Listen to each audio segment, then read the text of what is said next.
നിങ്ങൾക്കറിയാമോ, ഭാരത സർക്കാർ പുനർജനിപ്പിച്ച നളന്ദ സർവകലാശാലയ്ക്ക് അറിവുകൊണ്ട് ഈ ലോകമെങ്ങും പരത്തിയ ഒരു സുവർണ കാലമുണ്ടായിരുന്നുവെന്ന്? അതെ, ഇന്ത്യയുടെ സാംസ്കാരിക പൈതൃകത്തിൽ നാം ഓരോരുത്തരും അഭിമാനം കൊള്ളുന്നുവെങ്കിൽ അതിലൊരു പങ്കിന് ഈ മഹാവിദ്യാലയവും കാരണമാണ്. 1193 മുഹമ്മദ് ബിൻ ബക്തിയാർ ഖിൽജിയുടെ പടയോട്ടത്തിൽ തകർന്ന് തരിപ്പണമാവുകയും നൂറ്റാണ്ടുകൾക്കിപ്പുറം ഇന്ത്യൻ സർക്കാർ പുനർജനി നൽകുകയും ചെയ്ത ഇന്ത്യയുടെ ആ മഹാവിദ്യാലയത്തിൻ്റെ ചരിത്രത്തിലേക്കാണ് ഇക്കുറി നിങ്ങളെ ഞാൻ കൂട്ടിക്കൊണ്ടു പോകുന്നത്.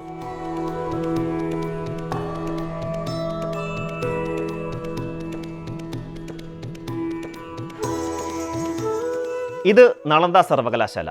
ഇന്ന് ലോകത്തിലെ എണ്ണം പറഞ്ഞ സർവകലാശാലകൾ ജന്മം കൊള്ളുന്നതിനും വളരെ മുന്നേ, അതായത് 5-ാം നൂറ്റാണ്ടിലാണ് ഈ മഹാവിദ്യാലയം ജന്മം കൊള്ളുന്നത്. കൃത്യമായി പറഞ്ഞാൽ ക്രിസ്തുവർഷം 427 കുമാരഗുപ്ത ചക്രവർത്തിയാണ് നളന്ദ സർവകലാശാല സ്ഥാപിക്കുന്നത്. ലോകത്തിലെ ആദ്യത്തെ റെസിഡൻഷ്യൽ സർവകലാശാല.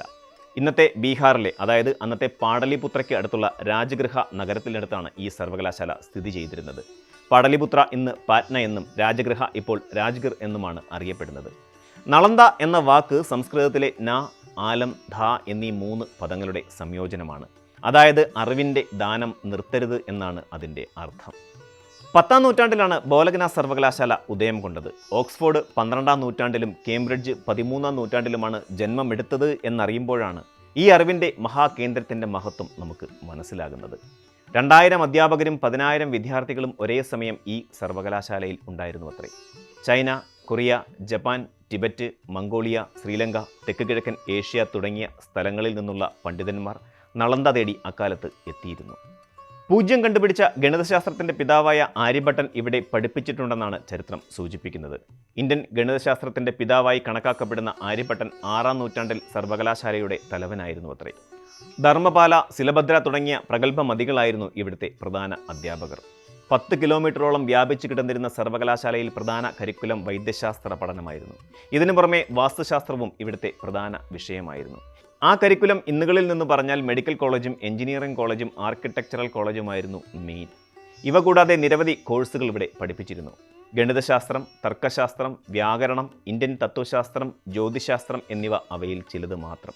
ജ്യോതിശാസ്ത്ര വീക്ഷണത്തിനും പ്രവർത്തനത്തിനുമായി 9 നിലകളുള്ള കെട്ടിടവും ലൈബ്രറിക്കായി മറ്റൊരു 9 നില കെട്ടിടവും ഈ മണ്ണിൽ തല ഉയർത്തി നിന്നിരുന്നു. സത്യത്തിൻ്റെ പർവ്വതം അല്ലെങ്കിൽ ധർമ്മഗുഞ്ച് എന്ന് വിളിക്കപ്പെടുന്ന സർവകലാശാലയുടെ ലൈബ്രറിയിൽ 9 ദശലക്ഷം താളിയോല കയ്യെഴുത്തു പ്രതികൾ ഉൾപ്പെട്ടിരുന്നു. ഇത് ലോകത്തിലെ ഏറ്റവും വലിയ ബുദ്ധമത വിജ്ഞാന ശേഖരമായിരുന്നു അത്രേ. 100ഓളം പ്രഭാഷണശാലകൾ കൊണ്ട് ശബ്ദമുഖരിതമായിരുന്നു ഈ ഭൂമിയുടെ അന്തരീക്ഷം. 12 വർഷം നീണ്ടു നിൽക്കുന്ന പഠനം പൂർണ്ണമായും സൗജന്യമായിരുന്നു. സർവകലാശാലയുടെ ഉന്നമനത്തിന് സഹായവുമായി 100ഓളം ഗ്രാമങ്ങൾ സർവ്വസന്നാഹത്തോടെ മുന്നിൽ തന്നെയുണ്ടായിരുന്നു. നളന്ദയുടെ അന്തരീക്ഷം, വാസ്തുവിദ്യ, പഠനം എന്നിവയെക്കുറിച്ചും നളന്ദ അധ്യാപകരുടെ അഗാധമായ അറിവിനെക്കുറിച്ചുമൊക്കെ പല പണ്ഡിതന്മാരും തങ്ങളുടെ ഗ്രന്ഥങ്ങളിൽ പരാമർശിച്ചിട്ടുണ്ട്. ഇവരിൽ പ്രധാനികൾ ചൈനീസ് പണ്ഡിതന്മാരായിരുന്നു. ലോകത്തിലെ ആദ്യത്തെ റെസിഡൻഷ്യൽ സർവകലാശാലകളിൽ ഒന്നായാണ് ചരിത്രം നളന്ദ സർവകലാശാലയെ അടയാളപ്പെടുത്തുന്നത്. താളിയോലയിൽ 9 ദശലക്ഷം കയ്യെഴുത്ത് പ്രതികൾ അടങ്ങുന്ന അതിൻ്റെ ലൈബ്രറി അക്കാലത്ത് ലോകത്തിലെ ഏറ്റവും വലിയ ബുദ്ധമത ഗ്രന്ഥശേഖരമായി കണക്കാക്കപ്പെടുന്നു. ബുദ്ധമതവും അതിൻ്റെ തത്വങ്ങളും ലോകമെമ്പാടും വ്യാപിപ്പിച്ച സ്ഥലമായിരുന്നു ഇത്. ഇവിടെ നിരവധി പണ്ഡിതന്മാർ ജനിച്ചു. അങ്ങനെ ലോകത്തിൻ്റെ വിവിധ ഭാഗങ്ങളിൽ ഈ കലാശാലയുടെ ഖ്യാതി പടർന്നു. നൂറ്റാണ്ടുകളോളം ഈ മഹാവിദ്യാലയം ഈ മണ്ണിൽ തലയുയർത്തി അങ്ങനെ നിന്നു. എന്നാൽ അറിവിനെപ്പോലും കടലെടുക്കുന്ന കാലം വിദൂരമായിരുന്നില്ല. ഗുപ്തകാലത്തെ 5-6 നൂറ്റാണ്ടുകളിൽ നളന്ദയുടെ ഖ്യാതി ലോകത്തിൻ്റെ വിവിധ ഭാഗങ്ങളിൽ എത്തിയിരുന്നു. 9-ാം നൂറ്റാണ്ട് വരെ ഇതേ നില തുടർന്നു. പെട്ടെന്നൊരു നാൾ ഒരു അശനിപാതം പോലെ ഗുപ്ത സാമ്രാജ്യത്തിൻ്റെ അടിവേര് തേടി മുഹമ്മദ് ബിൻ ബക്തിയാർ ഖിൽജിയുടെ പടയോട്ടം. സർവ്വസന്നാഹത്തോടും കൂടിയെത്തി ഖിൽജിയുടെ പടയാളികൾ ഈ മണ്ണിലെ അറിവിൻ്റെ കണികകളെയെല്ലാം ചവിട്ടിമെതിച്ചു. അറിവിൻ്റെ അക്ഷയഖനിയായ ഗ്രന്ഥശാലയ്ക്ക് അഗ്നി പടർത്തി. ആയിരക്കണക്കിന് വരുന്ന ഗ്രന്ഥശേഖരം അഗ്നിഗോളങ്ങൾ വിഴുങ്ങി. അക്രമികൾ അറിവിൻ്റെ ശേഖരത്തിന് കൊളുത്തിയ തീ 6 മാസത്തോളം നിന്ന് കത്തിയെന്നാണ് പറയപ്പെടുന്നത്. ആക്രമണത്തിൽ പിടിച്ചു നിൽക്കാൻ പരമാവധി ശ്രമിച്ചെങ്കിലും ഇന്ത്യയുടെ ആത്മാവിനേറ്റ തീരാമുറിവായി നളന്ദ മാറി.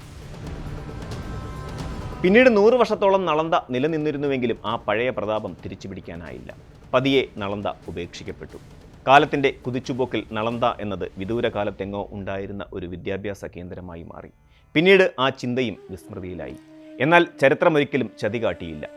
വരും തലമുറയ്ക്കായി ഈ മണ്ണിൽ പോയ കാലത്തിൻ്റെ തിരിശേഷിപ്പുകൾ സൂക്ഷിക്കപ്പെട്ടിരുന്നു. ഒരു വലിയ ഗ്രാമം നിലനിന്ന പ്രദേശത്തു നിന്നും ഇന്ത്യൻ പുരാവസ്തു ഗവേഷകർക്ക് ലഭിച്ച ചെറിയ സൂചനകളുടെ അടിസ്ഥാനത്തിൽ 1872 ഈ പ്രദേശത്ത് ഖനനം ആരംഭിച്ചു. അന്ന് ചില ചെറിയ സൂചനകൾ മാത്രമാണ് ലഭിച്ചത്. എന്നാൽ 1915 മുതൽ 1937 വരെയുള്ള ഖനനത്തിലാണ് നളന്ദയിലെ ക്ഷേത്ര സമുച്ചയം പുറത്തുവരുന്നത്. പിന്നീട് നടന്ന ഖനനത്തിൽ നിന്നും കല്ലിൽ കൊത്തിയ രേഖകൾ ലഭിക്കുകയും നളന്ദയുടെ കൂടുതൽ വിവരങ്ങൾ ലഭ്യമാകുകയും ചെയ്തു. ഇന്ത്യയുടെ അഭിമാന സ്ഥാപനത്തെപ്പറ്റി പഠനങ്ങളും കുറിപ്പുകളും വന്നു തുടങ്ങി. വീണ്ടും നളന്ദ ചരിത്രത്തിലേക്ക് കടന്നു വരുന്നു. അന്ന് കണ്ടെടുത്തതാണ് ഇന്ന് നാം കാണുന്ന നളന്ദയുടെ ഭാഗങ്ങൾ. 2009 ജനുവരി 9 മുതൽ ലോക പൈതൃക പട്ടികയുടെ താൽക്കാലിക ലിസ്റ്റിൽ നളന്ദയുണ്ടായിരുന്നു. പിന്നീട് 2016 നളന്ദ യുനെസ്കോയുടെ പൈതൃക പട്ടികയിൽ ഇടം നേടി. നമ്മുടെ എല്ലാ അറിവുകളുടെയും ഉറവിടം നളന്ദയിൽ നിന്നാണെന്ന് ദലൈലാമയും പ്രഖ്യാപിച്ചു. ചരിത്രകാരന്മാരുടെ വിവരങ്ങൾ അനുസരിച്ച് നളന്ദയുടെ 90% വീണ്ടെടുക്കാൻ സാധിച്ചിട്ടില്ല. എന്നാൽ 2006 അന്നത്തെ ഇന്ത്യൻ പ്രസിഡന്റായിരുന്ന APJ അബ്ദുൽ കലാം ബീഹാർ അസംബ്ലിയെ അഭിസംബോധന ചെയ്ത് സംസാരിക്കവേ നളന്ദയുടെ പുനർജനിയുണ്ടാകുമെന്ന് പ്രഖ്യാപിച്ചു. തെരഞ്ഞെടുത്ത ഏഷ്യൻ രാജ്യങ്ങളുമായി സഹകരിച്ച് ഒരു Bodhgaya Nalanda Indo Asian institute of learning സ്ഥാപിക്കുമെന്നായിരുന്നു അദ്ദേഹത്തിൻ്റെ പ്രഖ്യാപനം. പിന്നീട് രാജ്യം കണ്ടത് നൂറ്റാണ്ടുകൾക്കിപ്പുറം മൺമറഞ്ഞു പോയ ഒരു സർവകലാശാലയുടെ പുനർജന്മത്തിനായി ഭരണകൂടം പരിശ്രമിക്കുന്ന കാഴ്ചയാണ്. 2007 ഫിലിപ്പൈൻസിലെ മാൻഡോവിൽ നടന്ന കിഴക്കൻ ഏഷ്യ ഉച്ചകോടിയിൽ നളന്ദ സർവകലാശാല പുനഃസ്ഥാപിക്കാനുള്ള നിർദ്ദേശം അംഗീകരിക്കപ്പെട്ടു. 2009 തായ്ലൻഡിൽ നടന്ന കിഴക്കൻ ഏഷ്യ ഉച്ചകോടിയിൽ ഇതേ പ്രമേയം ആവർത്തിക്കുകയും 2007 ബീഹാർ അസംബ്ലിയിൽ യൂണിവേഴ്സിറ്റി ഓഫ് നളന്ദ ബിൽ പാസ്സാക്കുകയും ചെയ്തു. ബീഹാർ മുഖ്യമന്ത്രി നിതീഷ് കുമാറിന്റെ ഇടപെടലിൽ രാജ്ഗറിലെ 455 ഏക്കർ ഭൂമി ഏറ്റെടുത്ത് നിർമ്മാണ പ്രവർത്തനങ്ങൾ ആരംഭിച്ചു. 2014 14 വിദ്യാർത്ഥികളുമായി നളന്ദയ്ക്ക് പുനർജനി. School of historical science, school of economy and എൻവയോൺമെന്റൽ സയൻസ് വിഭാഗങ്ങളായിരുന്നു അന്നുണ്ടായിരുന്നത്. Argentina, Bangladesh, Bhutan, Cambodia, Ghana, Indonesia, Kenya, Laos, Liberia, Myanmar, Mozambique, Nepal, Nigeria, the republic of Congo, South Sudan, Sri Lanka, Serbia, Sierra Leone, Thailand, തുർക്കി, ഉഗാണ്ട, USA, വിയറ്റ്നാം, സിംബാബ്വെ എന്നീ രാജ്യങ്ങളിൽ നിന്നും അറിവ് തേടി വിദ്യാർത്ഥികൾ എത്തിത്തുടങ്ങി. പഴയ പ്രതാപം വീണ്ടെടുക്കാനായിരുന്നു പിന്നെ നളന്ദയുടെ പ്രയാണം. അഗ്നിക്ക് പുസ്തകങ്ങളെ നശിപ്പിക്കാനാകും, എന്നാൽ അറിവിനെ നശിപ്പിക്കാനാകില്ല എന്നായിരുന്നു നളന്ദ സർവകലാശാലയുടെ പുതിയ ക്യാമ്പസ് ഉദ്ഘാടനം ചെയ്യവേ പ്രധാനമന്ത്രി നരേന്ദ്രമോദി പറഞ്ഞത്. ഇന്ത്യയുടെ വിദ്യാഭ്യാസ പൈതൃകത്തിൻ്റെ പ്രതീകമാണ് നളന്ദ സർവകലാശാല എന്നും ഉദ്ഘാടനത്തിന് ശേഷം അദ്ദേഹം പറഞ്ഞു. കേന്ദ്ര വിദേശകാര്യമന്ത്രി S. ജയശങ്കർ, ബീഹാർ മുഖ്യമന്ത്രി നിതീഷ് കുമാർ, 17 രാജ്യങ്ങളിൽ നിന്നുള്ള അംബാസഡർമാർ എന്നിവരും ഉദ്ഘാടന ചടങ്ങിൽ പങ്കെടുത്തു. ഇനി നളന്ദ സർവകലാശാലയെക്കുറിച്ച് ചില കാര്യങ്ങൾ ചുരുക്കി പറയാം. 1749 കോടി രൂപ ചെലവിൽ നിർമ്മിച്ച പുതിയ ക്യാമ്പസിന് 40 ക്ലാസ് മുറികളും 2 അക്കാദമിക് ബ്ലോക്കുകളും മൊത്തം 1900 വിദ്യാർത്ഥികൾക്ക് പഠിക്കാനുള്ള സൗകര്യവും ഉണ്ടായിരിക്കും. പുരാതന നളന്ദ സർവകലാശാല സ്ഥിതി ചെയ്തിരുന്ന പ്രദേശത്തിനടുത്താണ് പുതിയ ക്യാമ്പസ് ഉദ്ഘാടനം ചെയ്തിരിക്കുന്നത്. നിലവിൽ നളന്ദ യൂണിവേഴ്സിറ്റി ആക്ട് 2010 പ്രകാരമാണ് സർവകലാശാല സ്ഥാപിതമായിരിക്കുന്നത്. ഇന്ത്യയെ കൂടാതെ 17 വിദേശ രാജ്യങ്ങളും നളന്ദ സർവകലാശാലയെ പിന്തുണച്ചിട്ടുണ്ട്. നളന്ദയെ പിന്തുണച്ച് ഈ രാജ്യങ്ങൾ ധാരണാപത്രത്തിൽ ഒപ്പിടുകയും ചെയ്തിട്ടുണ്ട്. വിദേശ വിദ്യാർത്ഥികൾക്ക് 137ഓളം സ്കോളർഷിപ്പുകളും സർവകലാശാല വാഗ്ദാനം ചെയ്യുന്നു.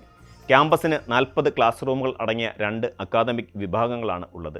ഏകദേശം 1900 വിദ്യാർത്ഥികളെ ഉൾക്കൊള്ളാൻ കഴിയുന്ന രീതിയിലാണ് ക്യാമ്പസ് നിർമ്മിച്ചിരിക്കുന്നത്. കൂടാതെ 300 പേരെ ഉൾക്കൊള്ളാൻ കഴിയുന്ന 2 ഓഡിറ്റോറിയവും ക്യാമ്പസിലുണ്ട്. 550 വിദ്യാർത്ഥികൾക്ക് താമസിക്കാൻ കഴിയുന്ന സ്റ്റുഡൻറ് ഹോസ്റ്റലും ക്യാമ്പസിൽ സജ്ജീകരിച്ചിട്ടുണ്ട്. ഹരിത ക്യാമ്പസ് എന്ന നിലയിലാണ് നളന്ദ ക്യാമ്പസ് പണി കഴിപ്പിച്ചിട്ടുള്ളത്. സർവകലാശാലയിൽ 2022-23, 2023-25 അധ്യയന വർഷത്തേക്കുള്ള ബിരുദാനന്തര ബിരുദ പ്രോഗ്രാമുകളിലേക്കും 2023-27 അധ്യയന വർഷത്തിലേക്കുള്ള PhD പ്രോഗ്രാമിലേക്കും നിരവധി വിദേശ വിദ്യാർത്ഥികളടക്കം പ്രവേശനം നേടിയിട്ടുണ്ട്. ഇന്ത്യ, ഈസ്റ്റ് ഏഷ്യ ഉച്ചകോടിയിൽ ഉൾപ്പെട്ട രാജ്യങ്ങൾ എന്നിവ ചേർന്നുള്ള പങ്കാളിത്തത്തിൻ്റെ ഭാഗമായാണ് സർവകലാശാല വിഭാവനം ചെയ്തിരിക്കുന്നത്.